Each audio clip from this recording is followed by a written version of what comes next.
வணக்கம். இன்றைக்கு வகுப்பில் கோவில் கோயில் எது சரின்னு தெரிஞ்சுக்கலாம். கோவிலும் சரிதான், கோயிலும் சரிதான்னு சொல்லுவாங்க. ஒரு இலக்கண விதிப்படி தெரிஞ்சுக்கலாம். இதை எப்படி பிரிக்கலாம்னா கோ கூட்டல் இல் என்று பிரிக்கலாம். சரியா? கோ என்றால் அரசன் அல்லது தலைவன், இறைவன் என்றும் பொருள் சொல்கிறோம் இல்லையா? கோ என்றால் அரசனை குறிக்கும், தலைவனை குறிக்கும், இறைவனையும் குறிக்கும்.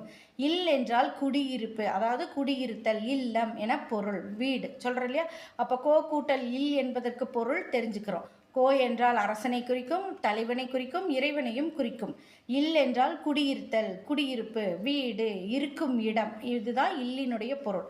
சரி, இலக்கண விதிப்படி உடம்படுமை புணர்ச்சியில் பார்த்தா இது எப்படி பிரித்து எழுதுவோம்? கோ கூட்டல் இல்லுன்னு பிரிப்போம்.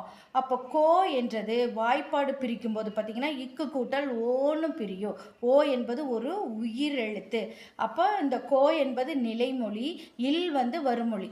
அப்போ ஈ என்பது உயிரெழுத்து. அப்போ நிலைமொழி ஈற்றும் உயிரெழுத்தாக இருக்குது, வருமொழி முதலும் உயிரெழுத்தாக இருக்குது. அப்போ உயிரெழுத்தும் ஒன்று சேரும்போது இந்த இடத்துல இவ்வென்ற உடம்படுமை தான் பிறக்கும். இதுதான் உடம்படுமை புணர்ச்சி.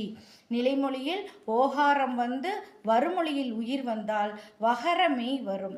அப்போ கோ கூட்டல் இவ்வு கூட்டல் இல் நாம சேர்க்கும் பொழுது கோவில் என்று புணரும். அப்ப சரியான சொல் எதுனா கோவில் என்பதுதான் சரி.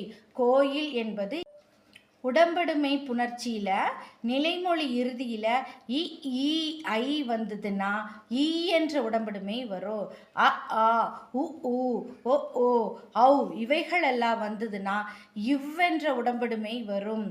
ஏ என்ற எழுத்து வந்ததுன்னு சொன்னால் இவ் என்ற 2 உடம்படுமை எழுத்துக்களும் வரும்.